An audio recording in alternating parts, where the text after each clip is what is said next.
and we could buy it whenever we need it. Back then, you couldn't. It was a lot of money. For example, furniture. Furniture was very expensive. So, because you couldn't afford to buy a lot of furniture, you wanted furniture that had more than one use. Okay? For example, this nice little conversion chair. Nice chair to sit down on and read a book by a fire, or sit down at the table and have a meal at your dining table. Or you can also use it to grab something high on the shelf if you need it. Not by just standing on the seat like we would do today, but by flipping it over and making a nice little step stool out of it. That is no. Yes, way. That's not possible. That's not possible. New technology was a big deal for these people. For example, you lady folk. If you had to do stuff at the house, which you spent most of the day doing chores at the house, one of the things you have to do back then is laundry. And back then, laundry took an entire day to do. Because you had to take everything down to the local river, you brought this big tub with you had that little washboard, you'd put hot soapy water in there, and you would scrub your clothes against that washboard. And it took an entire day to do that. Well, somebody invented the very first ever manually operated washing and drying machine. Works the same way as that, but just a little differently. Instead of doing everything by hand, you let the machine do the work for you. So, fill it up with hot soapy water, put all your clothes in there, and you had a lever that you would work back and forth for a couple hours. You were washing your clothes. Working this lever back and forth turns this actuator, that's what it's called, and this tumbles everything around inside, thereby washing your clothes. It simulates the action of rubbing your clothes against that washboard. So you do that for a couple hours, now it's time to rinse your clothing.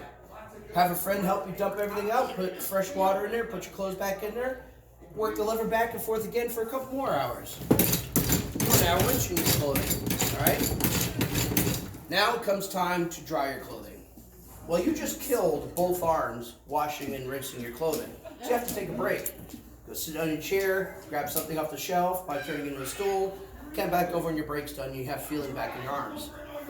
On the back side of the machine, it's not there now, but there would have been two rollers that were pressed very tightly together against each other with a handle.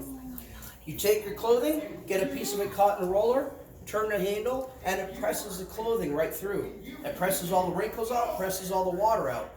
Put it on clothesline, let it dry for a couple hours.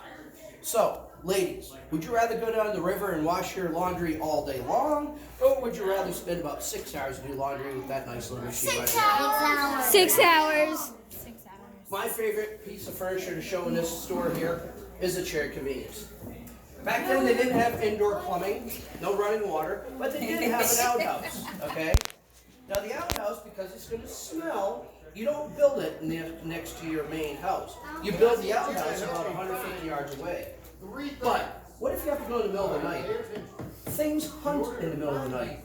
Gators and bears and panthers and mosquitoes by the millions. Okay? Do you want to go out there and risk getting killed by the wildlife just to go to the bathroom? No. What if there's a raging storm outside? Flash floods and lightning and high winds. Do you want to go out there and risk getting killed by the weather just to go to the bathroom? No. That's where the chair convenience comes in. Regular chair with a hole cut into it and a box built underneath. Inside is a chamber pot. Chamber pot is what people used to use to go to the bathroom in the middle of the night when they had to go real bad. Okay. So you put a chamber pot in there, and when you have to do your business, you have to sit there on the door. Sit down, do your business, go back doing your thing. When the sun comes up in the morning or when the weather clears out, just take the chamber pot by its handy little handle and go ahead and dump it right on out. Oh, make sure you stock up with plenty of toilet paper. That's what that corn dry is important for. That's your toilet paper back then. Oh, and that was. Now, these folks lived very simply in the state of Florida for about 50, 60 years, until a man by the name of Henry Flagler came here, brought Florida in the modern age. Have you ever heard of Henry Flagler? No. We're going to go on the other side of the room and talk about him. He did a lot here for the state of Florida. Well, guys, let me get in front of me. Don't go over there yet. Let me get in front of you guys. When we go over there, I have a favor to ask everybody. There's a huge railroad set over here with a lot of buttons that you're going to want to push. Oh, no. All right, let's go one more time. Please do not push the buttons, okay? Oh, my When we're God. done, as you pay attention, listen to me, when we're done, you can just live your I'm not even taking pictures. I wasn't even taking pictures, dude. I was filming you. Don't. Don't. Oh. I'm filming it. So then, let's get over here. No. Why? Alright. Henry Flagler. Henry Flagler was born in 1830, died in the year 1913 at the age of 83. By the time he was in his 30s, in the 1860s, he had become the second richest man in the entire world. He became a business partner with Mr. John Rockefeller, the richest man in the world. Those two men created a company called the Standard Oil Company. After the next 50 years, they controlled 90% of the oil production in the United States of America. You think those two men made a little bit of money? They made a lot of money. That company they created, the Standard Oil Company, today we know it as ExxonMobil. ExxonMobil is the 5th largest company on the entire planet. Those two men created it all by themselves. In the 1880s, Flagler came down here on vacation, and he fell in love with Florida, fell in love with St. Augustine, moved here, and started building stuff. He built a railroad that goes from Jacksonville all the way down the other end of the state, still operates to this day. Here in St. Augustine, paved our streets, built a hospital, every single church, every single hotel, every single government building. He owned the street cleaning service. He owned the model land mortgage company, and they owned over 11 million acres of Florida land. He built a town in Green Cove Springs, where people work here live in that town. He built the town of Hastings, started the first agriculture business. The crops grown out in the town of Hastings fed the people who stayed at Flagler's hotels. When he was done here, went down to Daytona Beach, built a hotel down there, and helped NASCAR and racing startup and become popular. West Palm Beach built everything in that town just like we did here, built a huge resort called Whitehall. Miami didn't even exist at the time. It was a small fishing village. The entire modern-day city of Miami, completely founded and built by Henry Flagler. When he was in Miami, he started a company called the Miami Electric Company. Today, we know that company as FP&L. He built that. The cruise ships that go from Florida to all the places in the world, he started that industry. He owned all the steamships that brought people from New York and Massachusetts down here to Florida. So he started the cruise industry too. Key West, that little town all the way in those islands down there, that entire city, completely founded and built by Henry Flagler. And those little islands, he connected them all together by building railroad bridges between them. That doesn't sound like a big deal to you guys, but you have to remember, in over 6,000 years of human history on this planet, nobody has ever built a bridge across the ocean.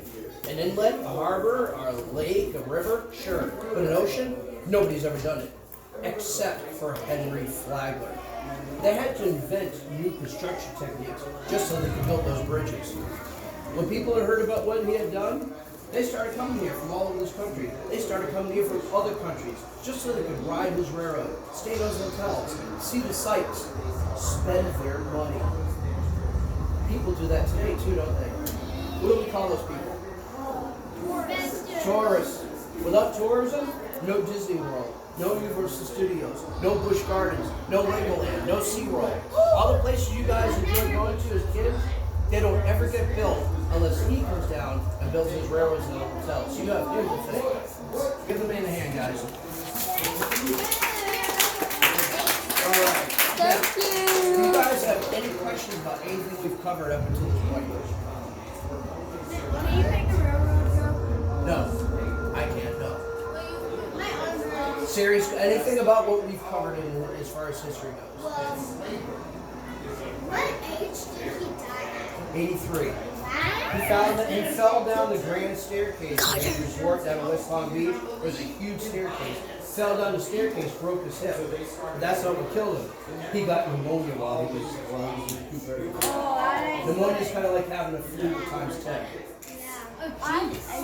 Carter, I hope you know you're getting filled because you're in the way.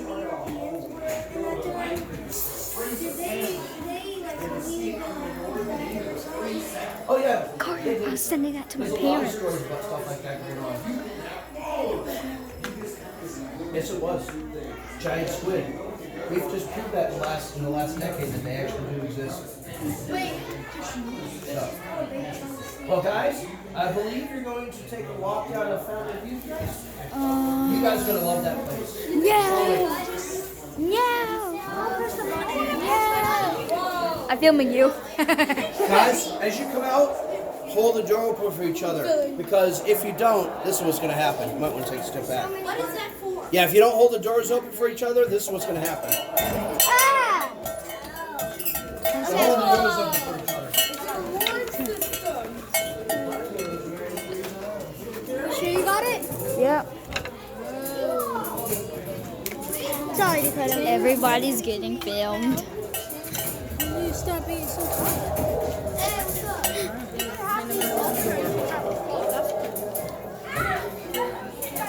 Thank you.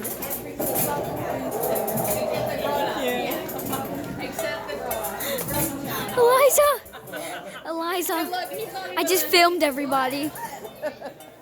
Alright, come on, kiddos. Go ahead, guys. Go ahead.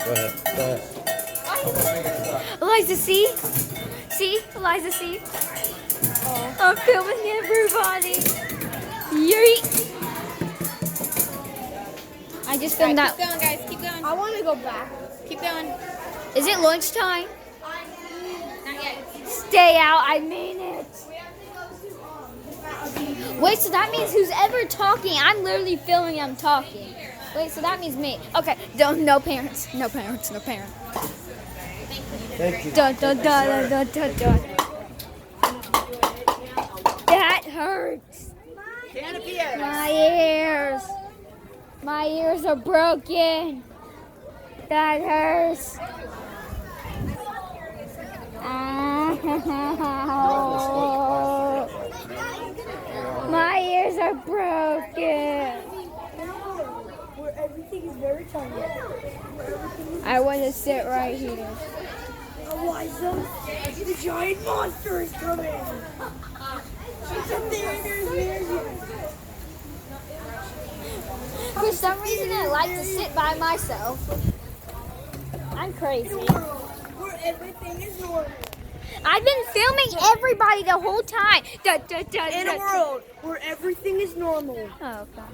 Okay, can you please go? A new monster has appeared. Please go. Rachel, look. Please go. In a world I like to where the silence. world is so normal. A monster is coming. Eliza!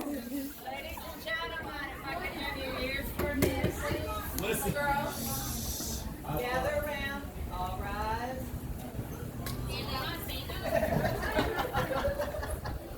I need your ears. Thank you.